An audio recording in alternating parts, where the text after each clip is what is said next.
Welcome to the enLIGHTenUP podcast. I'm Lisa Watson and will be joined by my co-hosts Nicole Frolick and Brian Koenigberg. The enLIGHTenUP podcast is a weekly show that provides an unconventional and refreshing spin on spirituality, where three friends and weekly guests share informative, fun, and usually off-the-wall conversations. Unlike others, we provide fringe and skeptical viewpoints on all topics, because our experience has taught us that the echo chamber is a boring place from which to learn.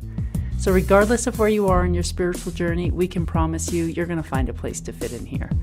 So we invite you to grab a drink and listen in on our casual, entertaining, and hopefully enlightening conversation. And enLIGHTenUP is a self-funded podcast, so if you would like to help us to continue to be able to produce, enhance, and expand the show for our audience, then please send your support using the link in the show notes, or go to our website, enlightenup.us, and check out our merchandise shop, where you can purchase merchandise that will allow you to express some spiritual humor. You may also show your support by leaving us a review on iTunes and following us on Facebook, Instagram, Twitter, and YouTube. Thank you all so much for listening and supporting us, and now let's jump right into the episode. So what are we doing for this? What are we doing? We're reminiscing. Post QRT. Get closer. Already drunk. That's better. Are you? No, So what are we talking about? We're remembering Las Vegas. Remembering Las Vegas. We are going to recount our experiences and The part where we were drinking or the part where we weren't drinking? both and. You know, a little different than the norm. No rules. No rules. Just right. All right. Outback style. You guys ready? Not really. I'm ready. Baby, you can't do that. Can't do that. Can't do that, You Lisa. need a book. Here's the her- book. Here, get this. Yeah. We always have Lisa near the bangable stuff. You're the bangable host. In many ways. Ooh, I'll take that as a compliment. Hi, everyone. Welcome back to enLIGHTenUP. I am here with Lisa and Brian and our very dear friend, Carolyn Mackey, who was at QRT with us. She joined us on our road trip down to Las Vegas from Colorado. And we are here today to share with you some of our experiences from QRT, what it was all about, and some of the highlights. We're going to share with you some of the things we really remember and possibly some of the things we don't really remember. We're going to find out. So because this was a completely new experience for Brian, because this is your first spiritual conference. Oh, actually, Correct. No, it's not. You were Well, at Waves the of Light. The Waves of Light, yeah. But what was your take? What was your first impression? I got to say, I was really surprised at how much I got out of it. Jessica has always been one of my favorite guests, and she's wicked smart. And the conference, the theme behind this year's, or they're not this year, but this particular QRT, because each one, I guess, has a different theme. And I didn't know that going in. I just thought they were the same thing. But she changes it for each one, which is really cool because there's going to be another one in September. But anyway, this one was about discovering your I am. And I thought that was an incredibly useful process. And I think a lot of the people in the room, including the three people that I went there with, are light workers and healers and you want to have a profession in this spiritual realm. And that's not me at all, obviously, because I'm doing what I'm doing, and it's not to be a light worker, but finding my I am and my purpose, absolutely useful and applicable to any human being on the planet. And I just thought that was so worth the price of admission to be able to go through her process of discovering the I am, and then even the understanding, how to tell your body what that I am, not your body, but to go through and reprogram all of your chakras to be on the same page. So your body and your mind and your higher self and everything is working towards the same goal. Absolutely all things that I can get my mind around and understand and want to do. And that was roughly the first day and a half of the 3-day event. And then the second day and a half was more woo-woo and I was more poo-poo. You were very studious the first day and a half, though. Absolutely, yeah. And then I found the pool. What was your I am? I am successful. And it came to me, it didn't come to me right away. I thought about a couple of different things. And, the process that she has you go through, and one of the examples she gave about how to discover your I am is to think about not what has always gone wrong in your life, but what have you always tripped up over, or what has been missing? Where does like the same thing happens over and over again, and what was it? And for me, I've tried to launch different businesses and they were never successful.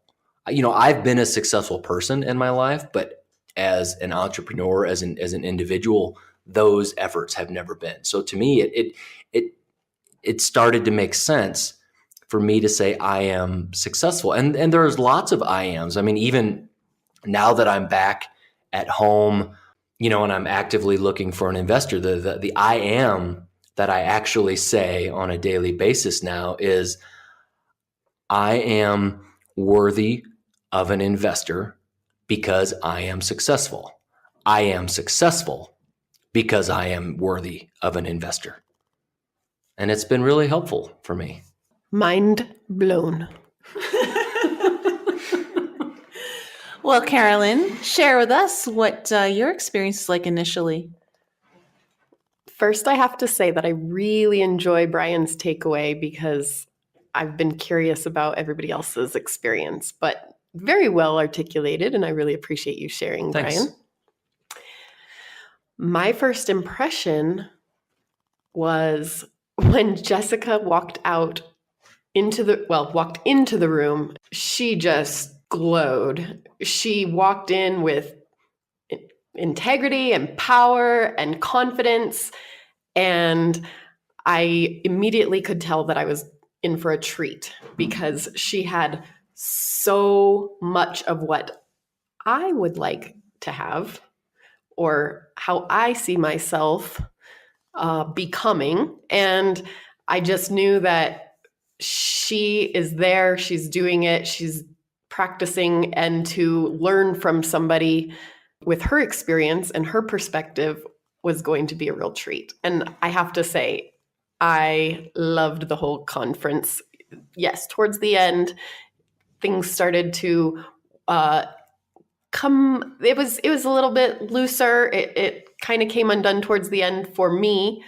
But I think that had to do a lot with the group energy and everybody focusing on it coming to an end, and they have to pick up their own energy and move out the door with that responsibility. Right. The energy was really high for the first 2 days, 3 days. And then as everyone started knowing they were going home and preparing, you could feel the energy shift. It wasn't anything that Jessica did or didn't do. It was simply the energy of the group. The group energy, right. And Carolyn, what is your I am? I am potential. Oh my gosh, can we share the story about how you came to your I am? Because it's so cute and it's actually very typical of what I think a lot of people go through. Yes, absolutely. I actually wrote down a list of about 15 different I ams that I could see myself as embodying and, really owning.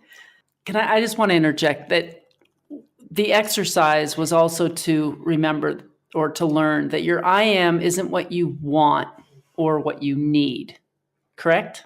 Yeah, that was actually a very important part. And when you and I worked on your I am, it was interesting because you kept saying, "I need," and I reminded you, or yeah, I want, and so it's when you look at your life, it's like, oh, I need money, So your I am is not I am money. That's something you need, or I want. It was a very clear part of the exercise to not fall into the trap of things that you want or need. But who are you? What am I? And I was very stumped. There were so many really beautiful I ams that were presented, and I wanted to attach myself to an I am that Jessica had because, it made sense and that would be really good, but I didn't feel it was my own I am. So I did do my list, and I contemplated over the silent lunch what might the specific I am be that would embody everything that I wanted to, or I am. And I went up to my hotel room to get my pendulum because I did not know. I looked at this list and felt kind of like, well, I put all of these things on the list, therefore all of them are important to me, and I just can't decide. While I visited my hotel room, I realized Nicole was already there, and she was working on some stuff, and I told her, hey, I'm working on this I am thing. I'm not supposed to be talking to you right now, but here I am. Talking. Yes. Talking. It was a silent lunch. It was a silent lunch. But I broke the rules because, I left the conference room. I went up to my hotel room. I was getting my pendulum. I'm going to do some work because I really trust my pendulum work. And Nicole was very helpful to me by saying, Carolyn, you do not need your pendulum. Just put that down. She wouldn't even let me pick it up. And I actually really appreciate that she wouldn't let me pick it up. So I went down the list. I said, okay, well, she said, share with me your list. And I just want to hear what you have on your paper. So I shared, I started going down my list, blah, blah, blah, blah, blah, blah. I am. And I said it like that. I am joy. I am bliss. I am powerful. I am.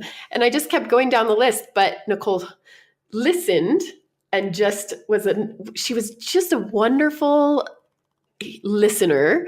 And she allowed me to process that on my own. While I was going down the list, I went over I am potential, and I moved on to the next one. I don't even know what the next one was, but I looked directly at Nicole and I was like, oh, that was it, wasn't it? Because when I verbalized it, when I was expressing it and sharing it with Nicole, I realized very quickly that the energy behind the I am potential was exactly what I wanted and needed at the time. Yeah. Wow.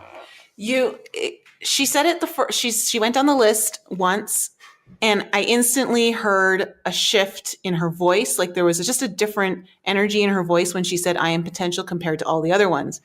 And so she's like, well, which one is it? And I'm like, you know which one it is. Say it again. You'll know. And so as soon as you said the first three, and the third one, I remember you looked at me and you're like, no, that's not it. And then you said, I am potential. And then you stopped. You kind of tilted your head at me. You're like, that one? And you're like, maybe. And then you were about to go to the next one. You're like, no, it's that one, isn't it? And I said, that's the one. Yep. It hit the nail right on the head. So that's really cool because we tend to put our power into things outside of us. And it's fun to use these little spiritual tools like the pendulum. I've definitely done it. But there's something to be said about starting to trust your inner guidance. And you choosing from that inner place is so much more powerful and has so much more potential that it was just really cool to even witness that with you. So that was awesome for me too. I definitely witnessed myself, and it was pretty humbling, but also very empowering. It was a very empowering exercise. It set the tone for everything. It was great. Well, talk about your experience, because I think that was unique in and of itself. I know. I love how each and every one of us had a very different experience. Like not bad, or just a very different experience. Which is indicative of this whole realm of light working and spirituality. Absolutely. Everyone's journey is different. Eyes on your own paper. Oh, we'll get to that.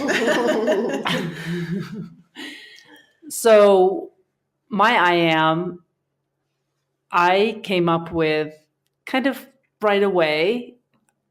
I had two that I thought that they were. I am freedom, or I am free, one of those, and I am love.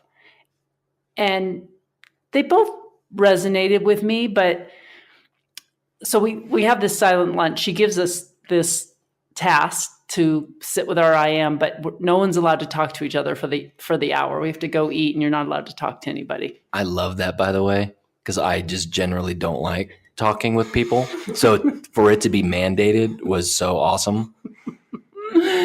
Yeah, you were kind of a pain in the ass about it. I just wanted to ask you about the salad. He was like, he was not going to let me say anything. Like, You're breaking the rules. You're breaking the rules.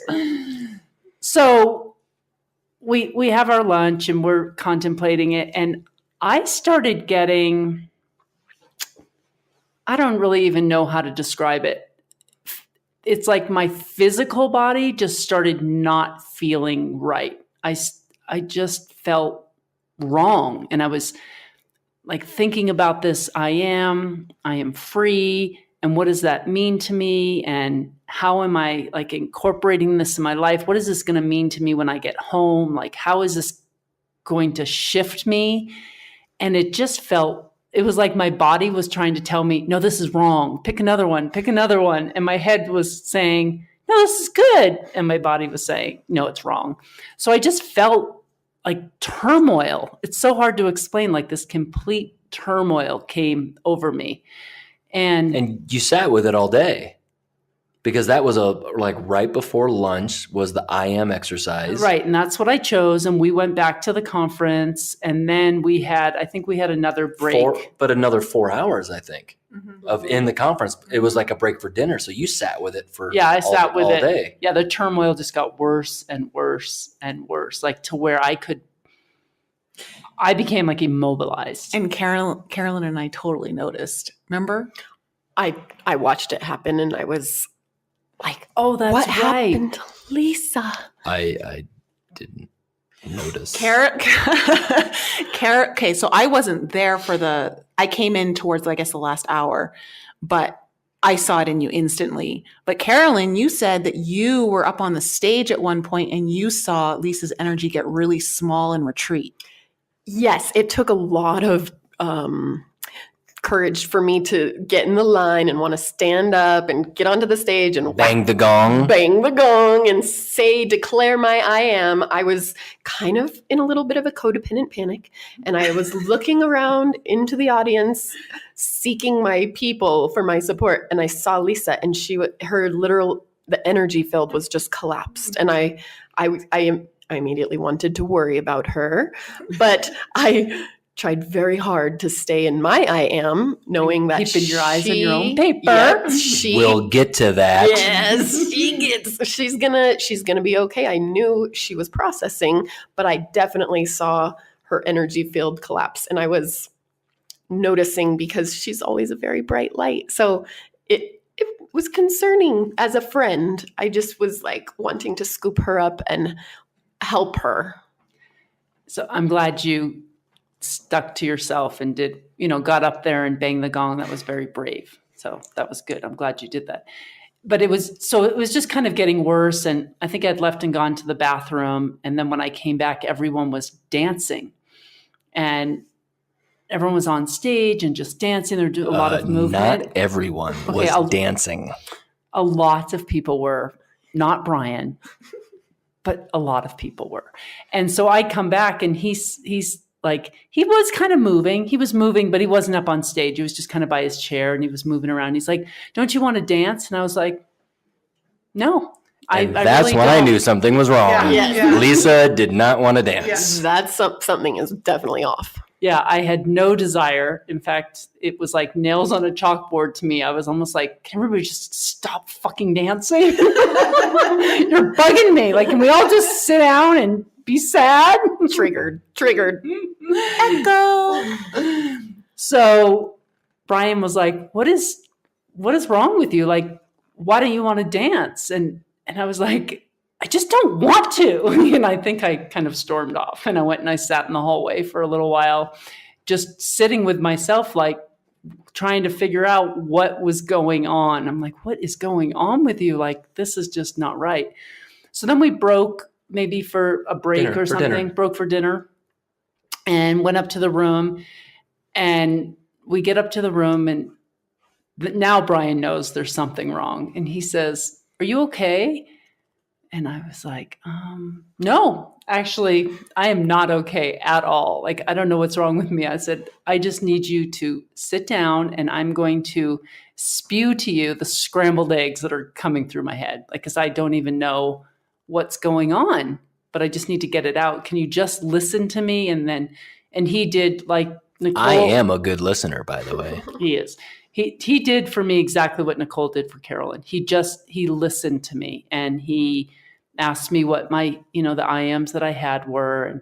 And then we just talked a lot about, I just felt really confused. I just had this, like, all this stuff came up for me. Like, I was feeling like self-doubt and not understanding where the self-doubt was coming from, and thinking back to who I've been most of my life, who has been just a very confident person. There's been really no self-doubt at all. And why am I suddenly feeling all this self-doubt? And we just started talking about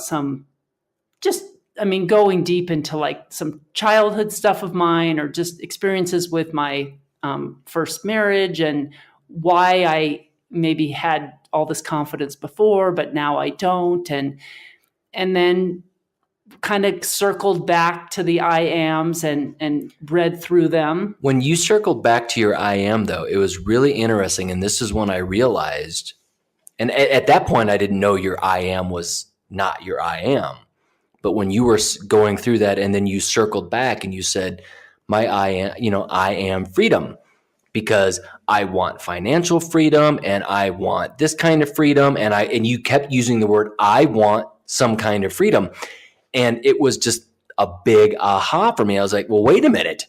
You just said I want, and that can't be your I am. He's such a good student.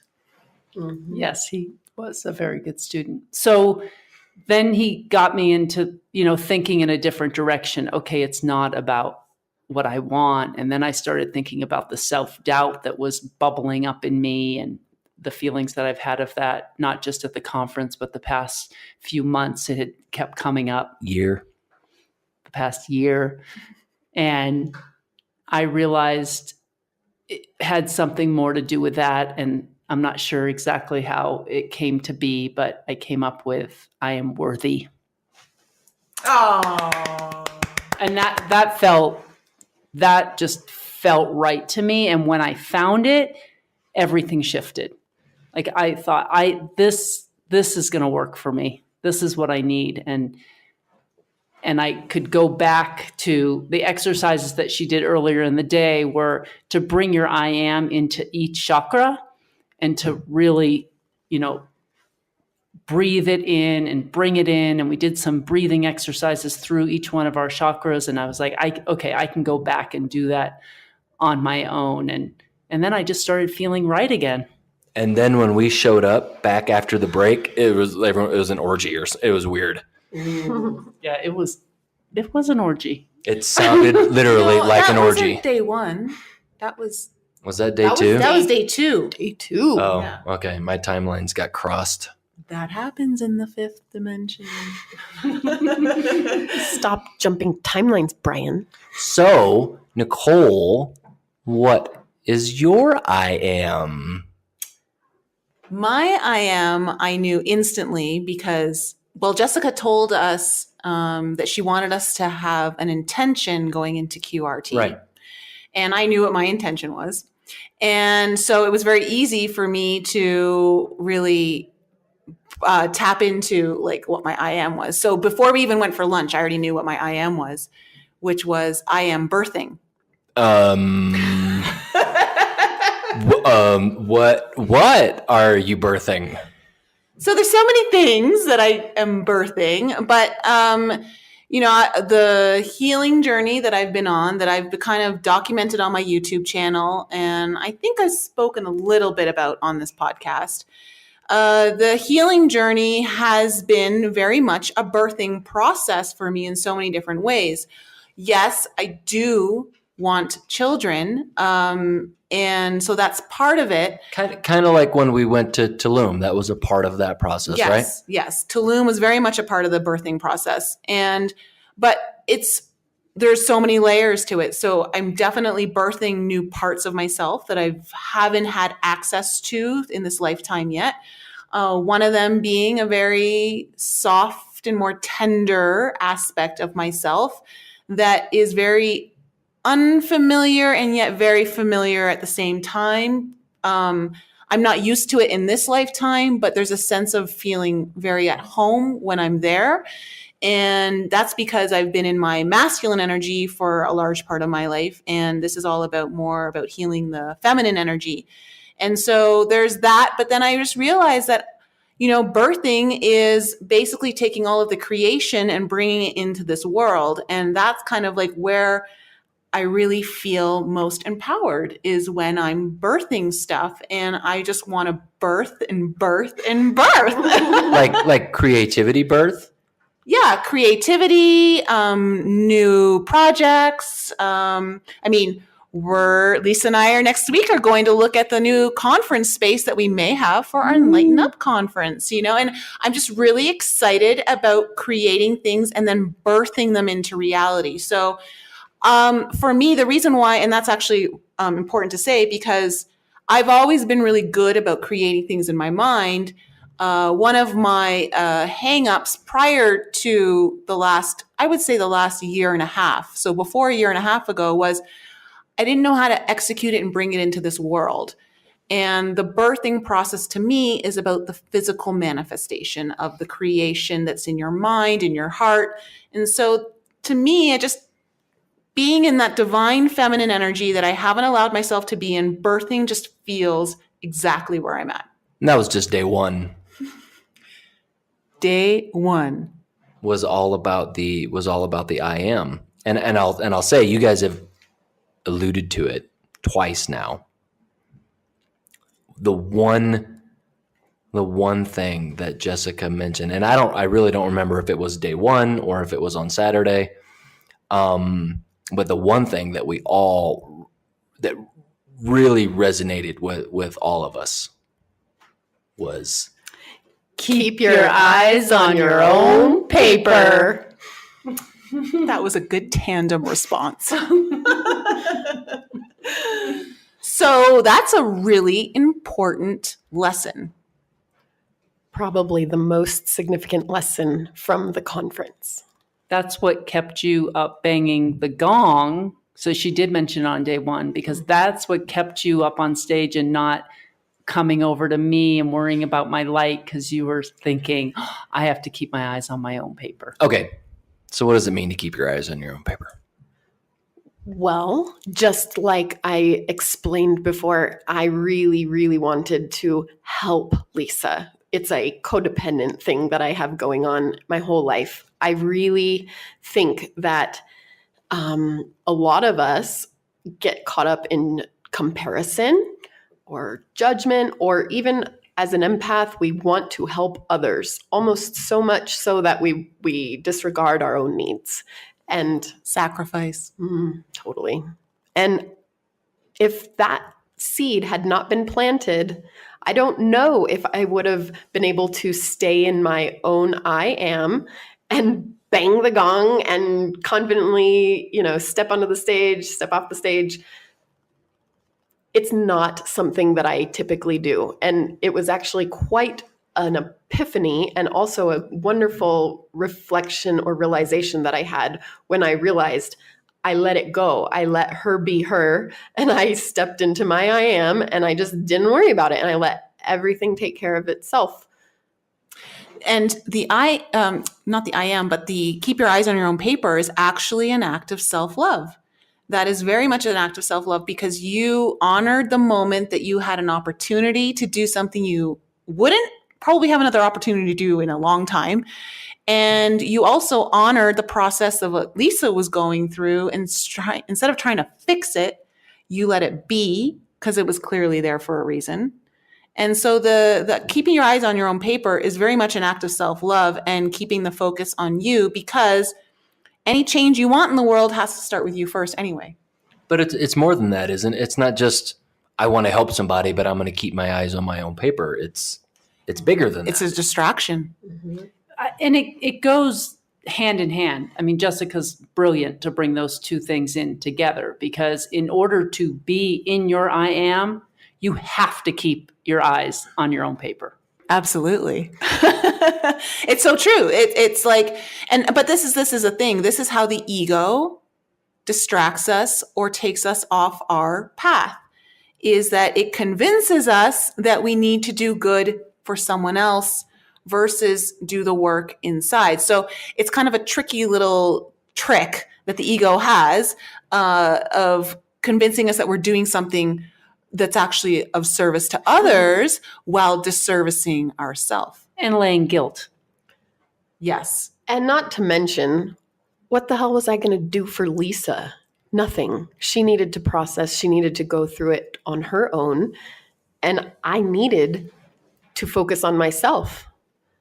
You know, it's interesting. I spoke to my son. I have two sons, one in San Diego and one in Phoenix. And my son, Alex, is in San Diego. Tony, the younger one, came to visit Alex. While we were in Las Vegas, Tony was visiting Alex in San Diego. And so I spoke to Alex, and he was telling me about their trip and how, you know, they live in different states now, so they don't spend a lot of time together. And they're very, very close brothers. They're very close. They've spent their whole lives just next to each other with homeschooling, going to the same college, living in the same house at college, always living together. And it's only been the last 2 years that they haven't lived together.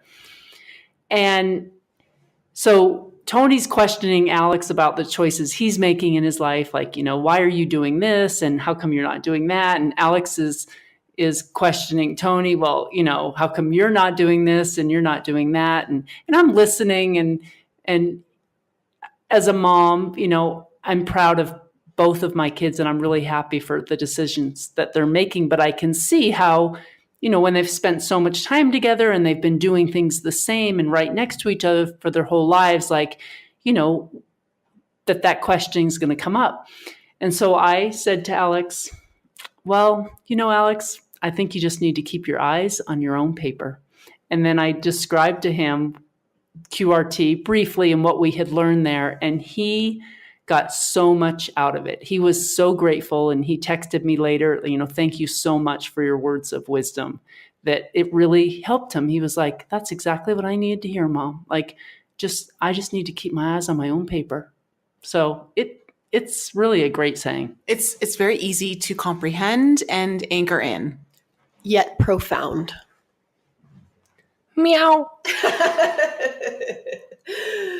Kitty cat. It's a thing. It is. So where do we go from the I am? I mean, I know where I want to go. We had to do a forgiveness. Oh, that was really powerful. Yeah. And so she had us all go onto the floor, lying on our backs with our heads all to the center of like the circle. And it was this forgiveness prayer song. Yeah. And they had it playing, people were singing it, and it was very powerful. And so I was lying on the ground, and Brian was to my right, and I think Lisa was to his right, and I think Carolyn was to Lisa's right. And I was taking it in, and I had heard something similar about it before, and it was very nice and very peaceful. And then I heard some sniffles. I heard a little multiple times. And I was like, is that Lisa or is that Brian? It was Brian. At first I was like, no. and then it's got to be Lisa. Lisa's a total crier. It's Lisa. It's not Brian. He wouldn't be crying at this. I was full on crying. And then I heard it so close in my ear that I knew it had to be Brian. Well, it moved from sniffles to full on crying. Yeah. And so I was like, oh, wow. And because I decided to take it to another level and make it personal. So why don't you remind us what the prayer was? Can you say it right now? It's a Hawaiian prayer and mantra, something along the lines of, thank you. I love you. I am sorry. Please forgive me. And it keeps going through that. Thank you. I love you. I am sorry. Please forgive me. I think so. You sure? I thought I am sorry is first. It could be in a different order. Well, I'm sorry. Isn't the order kind of important? Why don't you tell us, Brian? Well, I'm just the reason that didn't resonate with me is because that's not why I was crying. Is okay. So the word then saying thank you first. Those are the four. What order do you think it went in? But the order was very important because of the way that the reason that it made me cry is I personalized it and I said everyone in my family's name. So first, Brian, I remember? I said, Kaya, I am sorry. Please forgive me. Thank you. I love you. Yeah. And then I said, Lisa, I am sorry. Please forgive me. Thank you. I love you. And my ex-wife, my parents individually, my brother, and I just kept doing that with a name in front of it. And that's what made me cry because I was talking individually to everyone that is important in my life and said, I'm sorry. Well, and it's really beautiful as well. They played it as a song. So let's play that right now.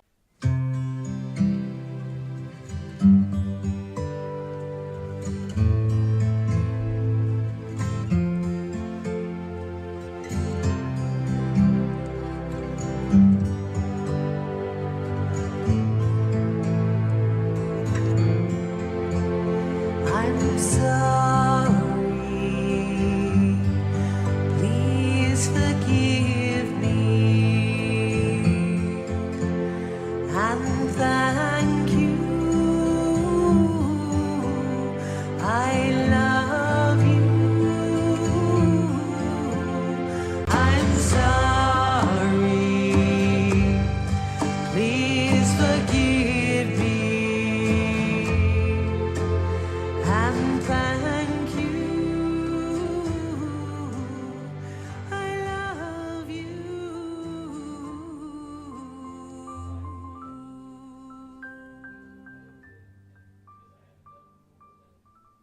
are there any more loving words than those four phrases? Those four phrases, I believe, hold the vibration of love, and them together it encapsulates the light and the dark. And so as like an experience, how, because it's something so simple that we could have all done on our own at any other given point, but why was it so powerful for you in that moment? Because I had never done it before.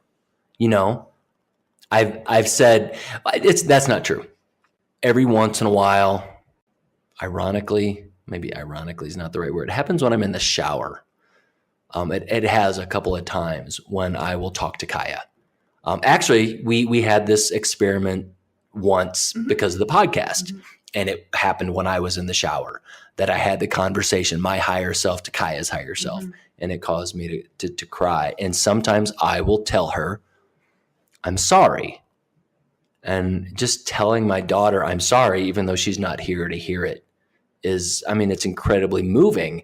And to go through everybody, because everybody deserves to hear that. I haven't been perfect. Nobody is perfect. Nobody's been perfect their entire life. It doesn't matter if it's the smallest of things. You're not saying you're sorry because you beat somebody or you murdered somebody, but you didn't do things right every time, and it's worth saying you're sorry. And I think that, first off, I think we talked about this before, the shower, it's this water, it's such an energy conductor. So it allows you to connect to the higher self more easily, in my personal opinion. But also, that also speaks to the power of what it means to say something out loud and to know that you don't have to have the person in front of you to have the emotional release and go through the feelings of saying I'm sorry. You can actually communicate that and know that maybe the person wasn't there to hear you in the physical realm, but there is a certain amount of release for you personally just for doing it, which is healing in its own. It's releasing the energy. You know, that even gets to the question I asked about, do you have to say something out loud? It helps. Definitely helps. I was on the final day, Jessica, they did this like coaching. Everyone got like 10 minutes of coaching. Wait a minute. You can't jump to the final day. Okay, We're well- on Friday still. But it's important because it fits in here. This one woman was saying how she needs to mend her relationship with her mother, I think what it was. But she said to Jessica, but I'm not, I don't know if I can do that with her, or, I guess the point being that you don't have to be in front of somebody. The person doesn't even have to be alive. You could have someone close to you that has passed away, and just saying those 4 things can heal a relationship. Oh, Frodo was on the list, by the way. He was my cat, and he was absolutely on the list. And I've said I'm sorry to my cat before. Because you left him. Because I moved to China, and he was probably my closest companion and friend. I told him all of my closest secrets, and he was the one person being. He was the one being that I couldn't use language to say, I'm going away. Everyone else, I could say, I'm going away. I'll talk to you later. But him, this person that he was closest to and saw every day of his life, I just left. And you felt like you abandoned him. And then he died while you were in China. Mm-hmm. You said that with not enough heart. It's a hard thing because pets, they're kind of like your children. Absolutely. So it's very much in resonance with, it's not the same as Kaya, but it's got a similar resonance to it.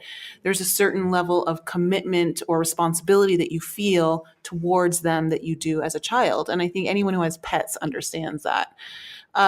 You bring up a very important thing that I actually was taught this in my early 20s when I had a naturopath. I was going through a lot of my father issues, and I had a very tumultuous relationship with my father through my teens and 20s. And, he was just very hard on me, and I was always looking for his approval and love. And, I started looking into the self-worth stuff in my early 20s at that time, not to the level that I did in my 30s, but she said to me, she goes, well, what would you say to him right now? What could you do to heal this energy? What if he weren't even alive right now? How would you move forward? And I was like, but he is alive. She goes, but what if he wasn't? What if you didn't have the opportunity to say anything to him and have him hear you?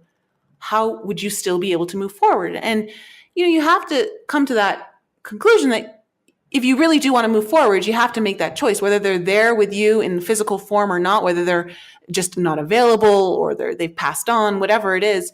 And it just really kind of drove home for me at that time the importance of dealing with that pain in a way that is meant for you to heal, not so much for them to hear. Basically any relationship that you have with anyone starts with you and ends with you, and Well, isn't that the keep your eyes on your own paper? Exactly. So you don't really need somebody there to heal a relationship, even a relationship that you're currently in right now. If you do the work on yourself, you're going to fix the relationship. I am totally currently living that right now. But, you know, isn't that I mean, it's an interesting thing, especially for parents, because parents, as a part of the parenting process, when we're children, not necessarily as adults, you sure as hell don't keep your eyes on your own paper. You're grading the paper and you're saying, no, you need to do that. Or, you know, you're guiding or you're saying things, but it moves into keep your eyes on your own paper. When you're an adult and your parent still wants to help course correct, and then you almost need to look at your mom or dad and say, hey, Eyes on your own fuck paper. off. I love you, but. You know, Jessica gave a couple examples, or she said it a couple of different ways for people dealing with situations like that. Not necessarily toxic, but some of them were relationship examples or parents. And she said, you know, go back to your life and tell that person if it's a significant other, a spouse, a parent, I need 90 days I'm working on my own paper. I'm working on my own things, and I need a break for 90 days. So I'm going to work on me for a little while. I still love you, and you're not going to hear from me, or you're going to hear from me less. And after I go through this process, we'll circle back and we'll see where we stand. And that's huge. I mean, you're talking to a parent or a spouse and you're saying, time out. And I think there are a lot of people who could benefit from that 90-day timeout, because when you remove all of the outside influences that are asking of you, you get to have the opportunity to truly tune in to what it is you want and what you need. And then you have a much better perspective on who's taking from you and not allowing you to give to you what you actually need. But the 90-day timeout is such a beautiful way of approaching it, where no one's feelings actually get hurt. Like, you're not saying, just leave me the fuck alone for 90 days. Like, you're saying, I just need some space to do me. And when I'm done, let's circle back to this and talk about it, but I need it. I will say, and I know I took it to the extreme, but not on purpose. And, I joke that I'm, way more enlightened and advanced than you guys, even though I'm serious. But what I went through in China, not on purpose, allowed me to see all these things and learn all these things just on my own. I had a 5-year timeout from everyone in my life where I could really think and figure out. So just based on my extreme example, absolutely, if any of our listeners are just struggling with anyone in their life, or they need to go through this I am process, I mean, certainly reach out to us if you don't understand it. And Nicole is available to, you can hire her to be a coach and help you walk through the process. But to take that 90 days, I mean, I cannot tell you how much I gained from stepping away and really finding out who I am, or who I wanted to be, and who I was meant to be. It was so powerful. And I came back to America a couple of years ago, and I am 100% a different person than the Brian that came to America is different than the Brian that left America. I think that's so powerful, Brian. And I'm so glad that you said that about your experience with China and walking away and stepping away and taking that 5-year timeout for you, because I did the exact same thing with moving to Cayman. Yeah. And I didn't realize that's what I was doing, but there was a part of me that knew I had to do this for me. And if I stayed in Toronto, it was for everyone else, not myself. No, I think that was similar for both of us. Yeah. Neither one of us did it on purpose. We got the benefit though. Yeah. And once I was there, oh my gosh, like it was like a huge growth. Like the growth that happened was so exponential. My eyes opened immediately and I became so much more hyper aware of my needs, what I truly wanted, what I wanted out of my life. And so much so that a year and a half later, I decided to take that 1 year sabbatical and completely say F you to the whole world and just do me. And that's when you wrote the book, right? And well, that laid the foundation for everything that I do now. That whole sabbatical laid the foundation for everything that I do now. And so it's so important to give yourself time out. What if it's 90 days, maybe it's more, but at least give yourself 90 days to see what that feels like and what comes to you. And if you can, go away. Like Nicole and I did. It's scary. And that I would assume you were told the same thing that I was told when I, told people I moved to China. It's like, wow, I couldn't do it. And it's like, if you get the chance, it doesn't matter where it is. If it's a possibility for you, move, go overseas, leave America, work somewhere for a year or 2 years, and wow. But you can do it. Okay, you're married, you have children, you have responsibilities, you have small children. Well, of course you can't do it then. You can't, but you can still do it within your own household. You can still do it. It doesn't mean, I'm locking the door when I come home. I'm going to go in my room and shut the door every day. It just means, I'm not going to worry about your laundry. I'm not going to worry about feeding you. Obviously, I have to still take care of the children, but on the weekends, I need to take time for me. There's ways that you can incorporate this into your life without going to the extreme. Right, you don't have to spend money is what you're saying. You don't have to move away or go stay in a hotel. You can still do it within your marriage. You live with this person and you have kids. You can still do it, you're saying. Yes. Okay, so I think the most important takeaway from the whole experience is it's 90 days of going out of your comfort zone. So the comfort zone of you feeling like, okay, I'm still doing my day to day. Everything's the same. I'm safe here. I know this. Everything's what I know. If you can take yourself out of that comfort zone in whatever way, for me, I really wanted to go way out of my comfort zone, but I didn't have ties. I didn't have children. I didn't have a relationship. My family, I was 29 when I moved away. So everyone was self-sufficient. My parents were still young enough that I didn't have to worry about them. Like I was able to not have to have those worries. But if you are someone who has people who really depend on you in that way, that they really do need you, there are ways that you can do that. You just want to take yourself out of the comfort zone of falling into always attending to their needs. How do you go out of the comfort zone and where you're attending to your needs and not worrying about those people? And I do realize I'm an extreme example, but sometimes people need that. And I was married and I did have a kid and I left. That was even harder. I mean, that, when I moving to China is one thing, but when you tell somebody, oh yeah, and I was married and I had a kid and you left your kid, it's like, yeah, that was the hardest thing that I ever did. And obviously the my story that I've told a number of times and I live, and the relationship that I do not have with my child right now proves how hard it was.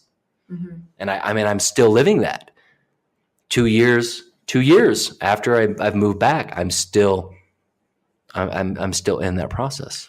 And I think that's also important to point out to people that people in your life may not understand why you're doing what you're doing. And you won't always get the support. And will you still do it?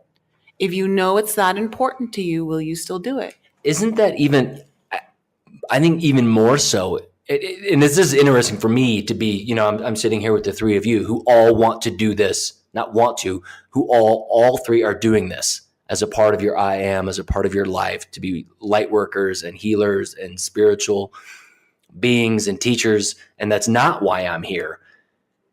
And I think it's even harder and more isolating, that world, that realm that you want to make your living in and stand on the top of the mountain and say, I am. And it's even more isolating with, especially with respect to traditional friends and families and all these people that are just firmly rooted in the 3D life and the Matrix. I mean, I had my best friend in Toronto, she really struggled with my decision to go to the Cayman Islands. She cried. She broke down in sobbing tears when she drove me to the airport. Her boyfriend of 2 weeks had to like pick up the pieces. He drove us to the airport, and I felt so bad for him. But they're married now, so it's fine. But she really didn't understand it. But I had gone with the intention that it was only going to be 7 or 8 months on the island and come home. Yeah. Right. 9 years. Yeah, 9 years later. And so when I came back for the summer after that 7 or 8 months, and I was, they knew I was still going back to the Cayman Islands after that. But I remember the restaurant, we were sitting on a rooftop. I remember which position she was sitting on at the table. I remember it like it was yesterday. And when I broke the news to her and my other girlfriend that I wasn't moving back, the look that came over her face, an entire body reaction. Disappointment? Shame? What was it? Shock. She couldn't understand why. And she looked at me and she grilled me. She's like, what are you doing with your life? Why are you doing this? Don't you have a 5-year plan? What's your 10-year plan? Don't you want children? Don't you want a family? What about your career, Nicole? Sounds like a parent. She grilled me and challenged me, and I could tell that it was coming from a place of pain within her, that she wasn't having the friend who she'd always had for the last 10 years by her side. Wait, so that's selfish. Well, yes, it is. But at the same time, I understood, though, she wasn't intentionally being selfish. There was a part of her that truly believed, because she's very much in the 3D world, right? In that programming, Yeah. in that programming of you're supposed to get married and have your career, and then we're going to have 2.2 children and a white picket fence. And Yeah, and she's very much in line with achieving and reaching goals, and then going past those goals and all, and doing so in the way that society believes that we're supposed to do it. And so I was challenging all of that for her, and she couldn't understand it. It was very difficult for her to grasp, and she was in tears. She was angry with me, and I was just like, wow.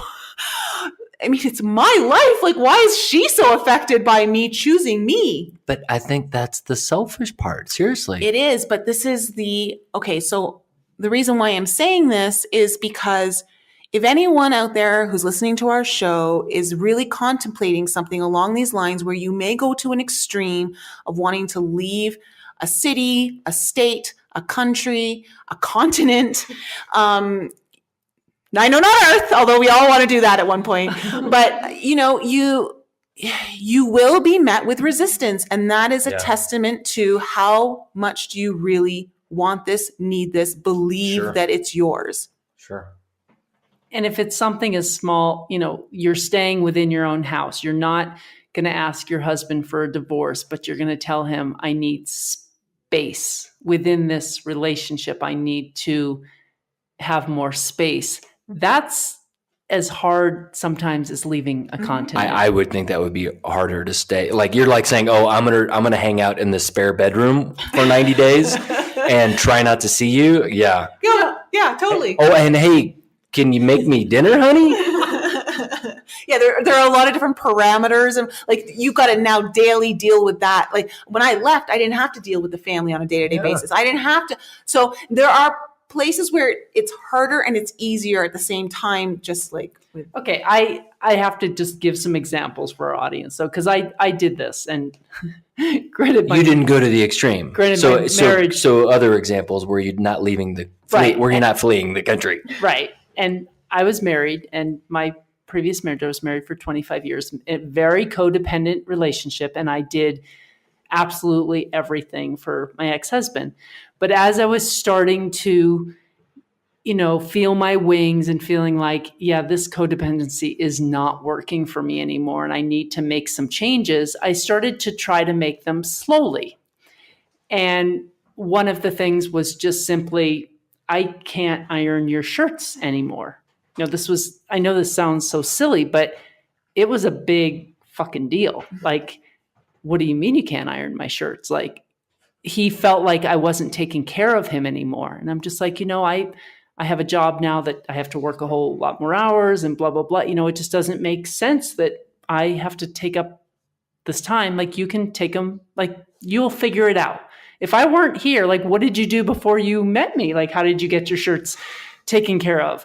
And just little things like that, like things that you shouldn't necessarily be doing for someone. Like, maybe your relationship is a little codependent. Maybe that's why you need the time, whether it be I do the dishes all the time, or I pack your lunch for you, or whatever it is that you're doing for the other person. You can say, I need you to be self-sufficient. Like, I'm going to act more like your girlfriend than your wife and your assistant right now. Like, can we just have that type of relationship like we did maybe before we got married, but we're living in the same house? Like, we're roommates. You take care of your shit, I'm going to take care of mine, and we'll both take care of the kids.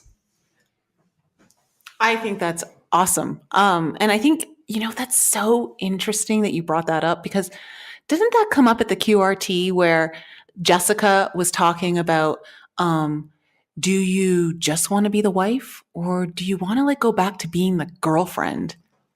Yeah, it was actually Jen Ramsey that said it. Okay. And it was really a great point. She said it that when she was just the girlfriend, her relationship was much better. And then as you get married, you're like, okay, well, your lunch is ready. And like, I got your soup, laid out for you. Don't forget that appointment I set for you. Exactly. So I think it's just, if that's how you have to deal with it or move through it, it's just think of it in that way. Like, can we talk about this topic? Because it's an important topic, I think. And who doesn't want to know more about relationships? We talked about this last weekend, I think, about this idea of, and I don't want any of our listeners to think that I don't believe in the sanctity of marriage, because I think it's a beautiful union. But there's something about when people get married, and I can say this as someone from the outside looking in. This is my perception, so I'm sharing it with all of you. That any one of my friends or family members who I've watched go from their relationship into getting married, it's like there's this energetic change that completely comes over the couple. And it's not overnight, but you see it happening week by week, slowly creeping in, like it's this carefree spirit that somehow goes back into like obligation and necessity and responsibility, and like the fun gets zapped right out. I think our guest, Carolyn, might have something to say about all that. Oh, that's right, Carolyn. Do speak up. Do share your experience with all of that. I definitely have had the experience of being met eye to eye with somebody who I believed was as free and loving and forgiving as I was. And as we decided to commit in a marriage, it shifted my energy so quickly. It was within a week or two after I got married that I went into a fairly deep depression. I had the house, I had the job, I had the car, I had the marriage, I had the kids, I had everything that you thought you wanted, that I was told I wanted. Told. Oh, yeah, because that was not a dream that I created. That was the dream that was given to me. That you saw in Disney movies? Totally. And when I met the person that I thought was my other half, the first thing I wanted to do was keep him. In fact, I asked him to marry me. So immediately, once I got what I thought I wanted, I went into a downward spiral. And it was because the obligation, the commitment, and the sacrifice of self into coupledom Oh my gosh, that's a very. Did you think of She just dum coined a dum phrase. dum dum? Like, I mean, like you think about that, like that's just like dead and Drew. Like, Yes. like it's like Or also a couple Dumb and Dumber. It turned us into couple Dumb and Dumber. But was it because once you got married, you felt like you had to behave in the way that you were programmed to believe marriages were to be, and that you had to give up of yourself? Absolutely. I started seeing his reaction to my loving presence, my loving, healing presence to everyone. My loving presence was mistaken for love for another. And so I wasn't able to be the conduit of love and light that I had been, and which actually drew my partner to me. It became something that he thought he needed for himself, and that if I was giving it to others, it was no longer special to him. And so there was the tangle web we weave, and it just got more complicated. So marriage was a disillusionment, and I'm asking, and I'm also thinking that happens a lot. I would like to bet that 98% of people get married and then realize, oh shit, this is not what I thought it was. And then the kid comes, and I know this didn't happen with you, but I'm telling from experience, and then the kid comes, and then you feel stuck. Because you're not keeping your eye on your own paper. And you don't know your I am.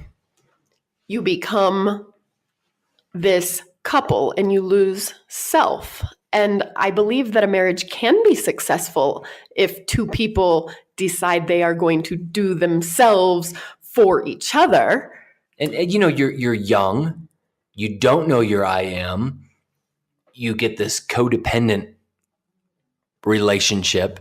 And which we're taught to breed. Right. And you know, I'm just looking at what Lisa and I have and why it's so incredibly successful and why it will always be successful,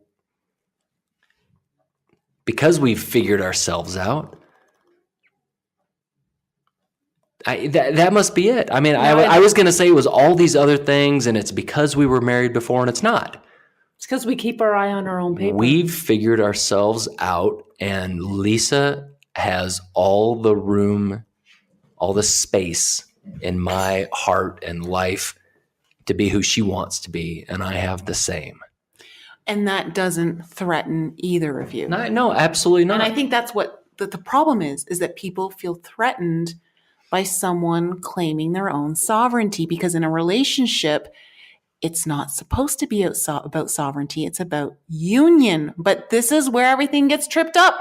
It's like when we had Eric Rains on the podcast, he talked about the relationship body. So and the quantum physics teaches us this. 1 + 1 does not equal 2. 1 + 1 = 3. That is quantum physics. You wanted to say something, Brian. I wanted to one up what you were saying, not in a challenging way, but to me, it's more the other person has an expectation of you. It's not, it's like keep your eyes on your own paper squared. It's my ex-wife had expectations of me, and I didn't even know who my I am was. And there's absolutely no way you're going to meet somebody's expectation. And especially when you take into account that in most relationships, the expectation that your partner has is unspoken, and you can never meet an unspoken expectation. Yeah, this is true. But but if you want to go straight to the root of it, though, it really starts with this concept of union, and that, you know, we're supposed to become one.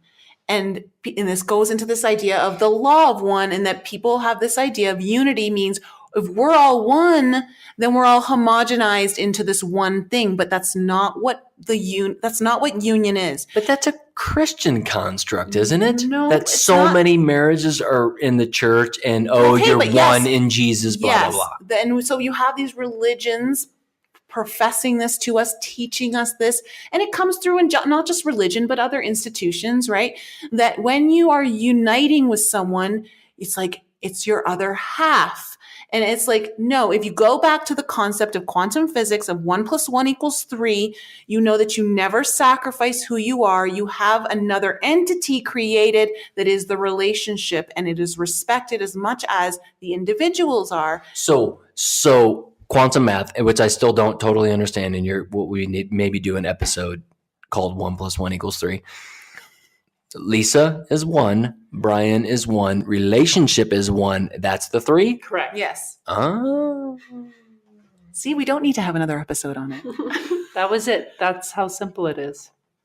And so when you understand that, you're never trying to make something that it can't be. Because otherwise it's 1 + 1 = 2, or you have to believe that I have to become half of myself and give my other half away. That's a good point.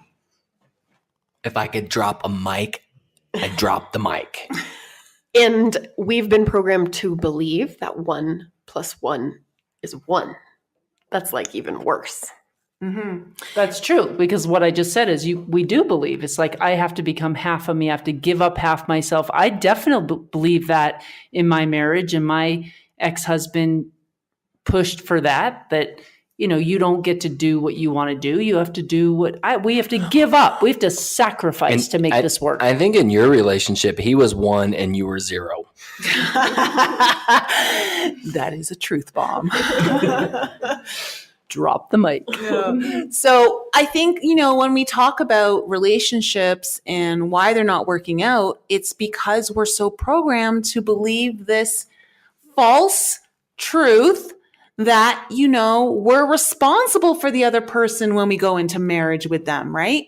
We're responsible for that other person, when no, you're not responsible for that other person. That person was clearly able to take care of themselves before they met you. They're clearly able to take care of themselves when they're with you. What we are responsible for is caring for the relationship. And we bring our identity into that relationship, and that's where things, I think, get really muddled. And we believe that all relationships are supposed to be forever, which in the world of duality and the world of 3D, nothing is permanent. Hang on now. I'm going to blow your mind. Again. Do it. Forever. Forever is a construct of time. And who's to say that this podcast isn't lasting forever? And it's also just lasting, a little over an hour. And it's relative, because a relationship can last exactly how long it needs to last. And depending on how you look at it, it was forever. You're right. My mind is blown. Including mine. Very well said, Brian. Well said. Yes. And I think that brings up a very good point. And it speaks to perfection. And if the universe has got your back and you're in a relationship that you think is supposed to be forever, and it lasts however long it lasts, a year, 10 years, 15 years, before it ends, it's the perfect amount of time. It lasted exactly how long it needed to last for you to get what you needed to get out of it. Yes, the essence of that relationship has done something for you forever. So I guess, going back to the very beginning, circling back, let's just bring this all back around to the very beginning of, when Jennifer was on stage and she was talking about how, she decided she wanted to go back to being the girlfriend and not, the wife, so to speak, is a very interesting thing. Now, that doesn't mean that you can't be the wife and the girlfriend at the same time, right? We think it has to be one or the other. But one of the lessons that I learned in Tulum, the law of duality, because I had a Kundalini experience while we were meditating, And okay, this is going to be a little TMI for our listeners, but we do on this show, we let it flow and we let it ride, and you guys are on this ride with us. So let it flow. We're gonna let yourself go, slow and low. That is the tempo. If you guys have children in the room, I'm going to tell you right now, you may want them to exit. So now that you have, okay, so while we were in Tulum and we were doing the group meditation at the top of the cliff by the temple, I experienced a Kundalini awakening to this while I was at the same time bawling my eyes out. I thought you were going to say bawling something else. Sorry. Oh, God. So at first I was crying. I was just a lot of grief coming up, and the tears were flowing. I felt all of this grief and sadness coming to the surface. And then an interesting sensation started down below, where... Like in your toes? No, not that low. I was like, oh, that's interesting. What's happening down there right now? And I started to feel a very interesting buzzing, numbing, tingling sensation. Battery powered? It felt battery powered, I'm not going to lie. And I'm like, well, this is so odd. I'm crying. I'm feeling a lot of sadness, but at the same time, there's a lot of pleasure in this at the same time. What is going on with me? And I realized after a session with my guides that I was experiencing sadness and pleasure at the same time to teach me that why do I believe that I can only have one or the other and I can't experience both in the same time? Why did I just tell you all of this? Well, because this idea of being the girlfriend or the wife or the boyfriend and the husband, why can't you be both at the same time? Why do you feel you need to give up one for the other? And I think this is something in relationships that if we started to discover and uncover and play with a little bit more, and I didn't use that word on purpose, or maybe I did, but if we actually just experienced what it means to encompass all of our multidimensional selves at the same time, how would that improve the experience? I think that's really interesting because Lisa and I were talking about this earlier today, and how and you said this at the very beginning of the podcast, how you're going through this, discovery of your feminine side, which 3D Brian hears that and says, well, Nicole's a beautiful woman. What do you mean she's not connected with her feminine side? Because you're very feminine.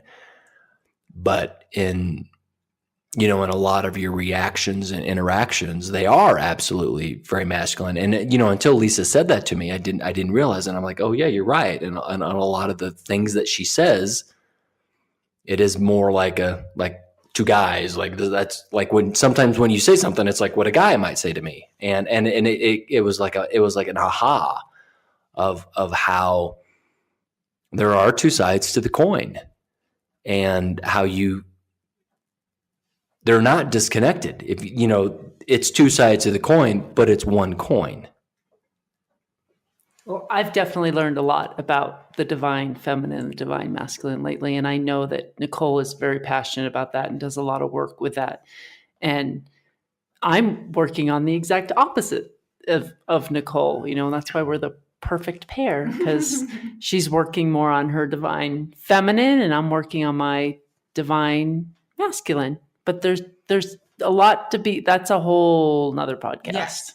So talking about the divine masculine is so important because I feel like that was an important part of the QRT experience because, when you're on the spiritual journey and you go into this self-discovery and you start getting all these ideas and you start getting really creative and you know exactly what you want to do and you know exactly how it's going to look like and you can feel it, you just don't do it. That's the masculine. And I feel like Jessica was really good about bringing people into their body, because the body to me is the masculine aspect of the divine masculine and feminine, because The feminine aspect is our spiritual side. And so the body in a way represents the masculine, and take that with a grain of salt and take that as a very, very basic overview. Don't take that completely literally. But, when you are in your masculine, you are able to execute everything that you created within your feminine. And so I feel like the masculine, she really was wanting to, she knew that everyone who was coming to that conference for the most part had an idea of who they are, what they want to do, how they envision their life going forward to some degree. But then the real challenge that comes in is, how do you execute it? How do you bring it out into this real world? Okay, so that makes me think of another thing that, with all of us talking, after QRT, something that also resonated very highly with all of us. And, what you were just saying, Nicole, kept making me think, well, there's ego. You kept saying masculine. And every time in what you just said, you said masculine, I kept hearing ego. And I know it's not the same thing, but the ego's a bitch. No, that's terrible. The ego's a bastard. The ego's both. Oh yeah, did not make it. It could be masculine or feminine. But when you are living your life, doesn't matter what you're doing. Again, I'm not there to be a light worker, and I'm going through struggles in my business, and you guys are going through things, and I know Carolyn is trying to figure things out and how she is wanting to be a successful entrepreneurial light worker. And there are struggles, and they're hard. And Jessica called it leveling up. And I know we've all talked about it, and it resonated really highly with all four of us. And I know I played video games. And I don't know about you guys, but I totally played video games. Wonder Boy, Tetris, Donkey Kong. Okay. I was all about it. Okay. But if any of our audience, if you play video games, or more than likely your husband does, especially shooter games, when you're playing some sort of shooter game and you're in a certain level, when you get to the end of the level, you face what the video game programmers call the big boss. And it's usually a larger than life entity. They have all the powers that you don't have, harder than hell to beat. And you have to get through that ultimate challenge. You have to defeat that ultimate challenge. And then you go to the next level, and the beginning of the next level, cakewalk. And that's where I feel like I am right now. And I know Lisa does as well, that we're going through this, and it feels really, there are significant Meaning challenges. You're not at the cakewalk, you're at the big boss. We're at the fucking big boss. Time to level up.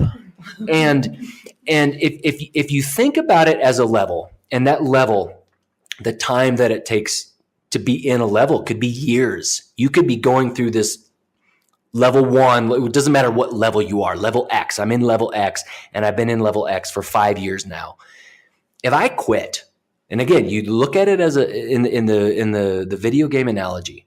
If I quit and then come back to it, you don't start at the big boss. Start over. You start at the beginning of level 1, and that's maybe a 5-year process. Maybe it was a 10-year process for you to get to the level up. Don't fucking quit. Mm-hmm. Yeah, and that's the whole thing, is that, there's so many things that challenge the, I want to say commercial, but also mainstream thinking of, let's call it self-awareness. We can call it spirituality, personal development, whatever it is. But we are taught, especially through the law of attraction, that when things get tough or rough, you're not in the right place. Wait, is the law of attraction the same as hot or not? What the fuck? I don't even get it. Oh, never mind. You've never worked in an office then. When you work in an office and you have the office intranet and you have everybody's picture, you play hot or not. Is this person hot I've or worked in not? an Yeah, office and I- never did that. I don't understand Okay, how it maybe you relates, have to have a though. penis. I don't. What's the relation? The law of attraction. Oh, she's hot, Oh, so I'm God. attracted to her. Oh, geez. Okay, so moving on.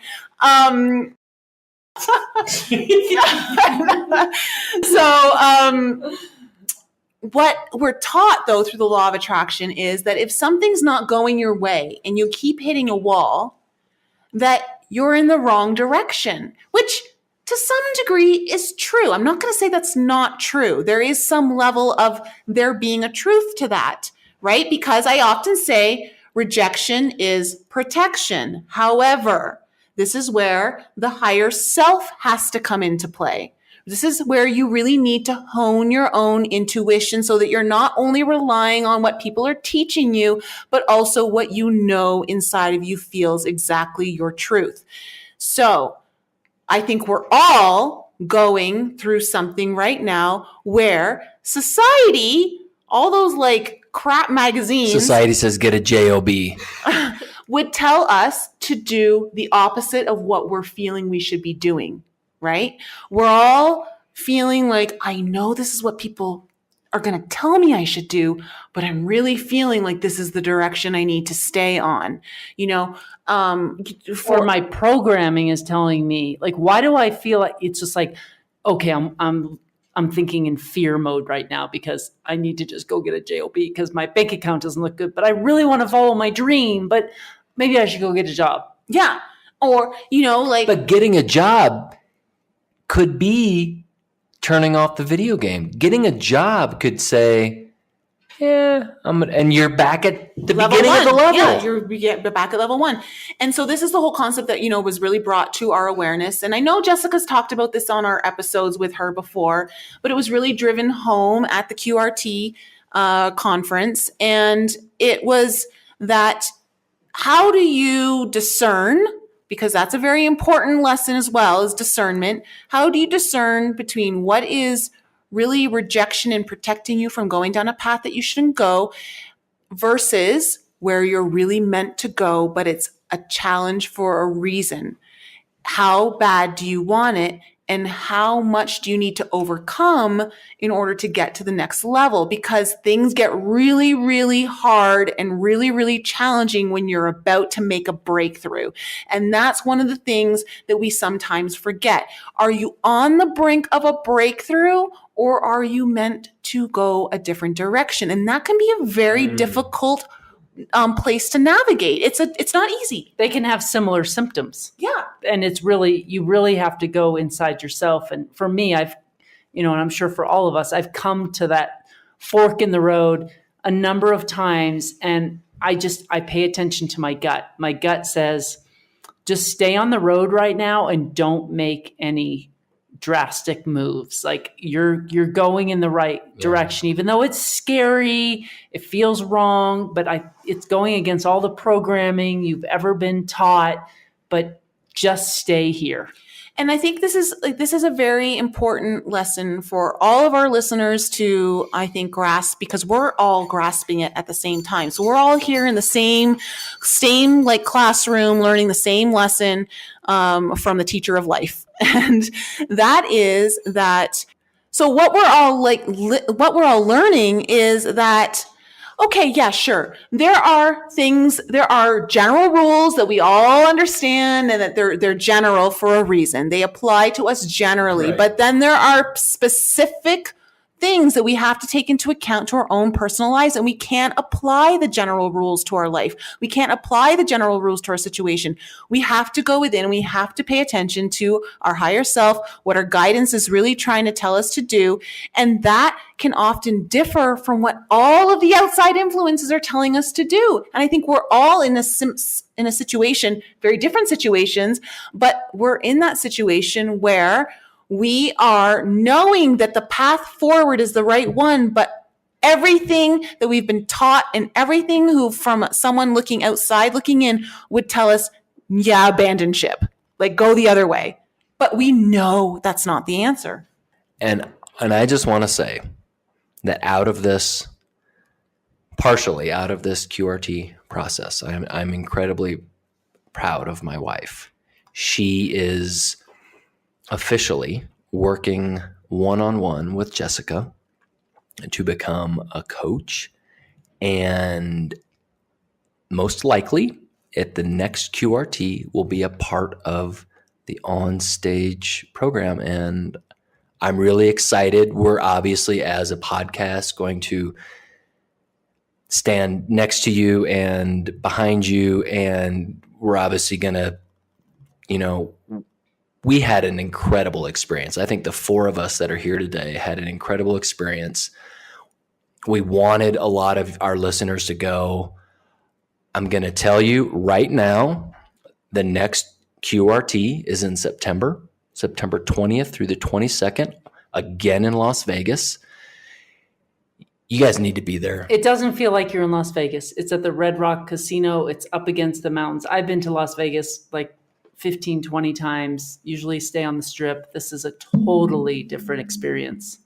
You guys really, really need to be there. It was, and this is your skeptic speaking, it was life altering. And not only that, but save yourself for Vegas over the next few months. If it's something that you can manage, then we highly suggest that you do it.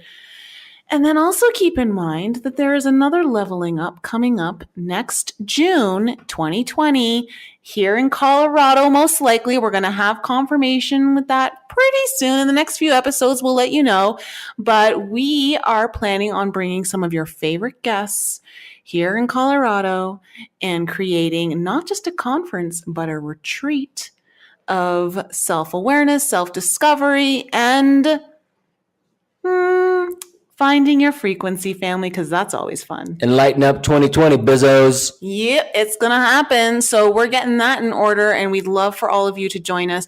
One of the best parts about the most important things about these experiences when you go to these conferences or these retreats is that you find like-minded people, you get to experience things in new ways, and you get to share yourself in a way that the world isn't yet ready for you to share. And you are free to do that. And it's something that's very beautiful. And we're really looking forward to creating a space and experience for you to come share that with us and, create a few extra podcasts along the way. And there's a whole lot of crazy, so let your freak flag fly. We do that here. So thanks again, everyone, for joining us here at Enlighten Up. And thank you, Carolyn, for joining the show. It was a pleasure to have you. It was a pleasure to be here. Thank you for having me. And we are so excited to have you guys join us every week. Please don't forget to share us with your family and friends and anyone else you know that might be on the spiritual journey. You know what? We've been drinking a lot of wine in this episode, and it's time for me to do some cooking to get some food in everyone's bellies. So we love you. We'll see you next time, and peace out. Thank you all for joining our show. We appreciate you tuning in and supporting us. If any of you have any questions you would like answered on the show or any guests that you would like to hear on our show, please email that information to us at info@enlightenup.us or send us a voice message using the Anchor app. There's a super cool feature on there that allows you to send us a message or ask us a question with a touch of a button right from the app. And please continue to support us by following us on Facebook, Instagram, Twitter, and YouTube. And if you haven't checked out Nicole's channel on YouTube yet, head on over there for some more insight from her, or you can visit her website, inflexibleme.com, where you can book a personal coaching session or a tarot reading, watch some of her most informative videos, or you can sign up for her newsletter. And if you're interested in some light language healing, head to my YouTube channel, Lisa Loves Love, or send me an email to lisa@lisaloveslove.com to inquire about your own personal reading. Thank you again for joining us and supporting us, and we'll be back with you all next week.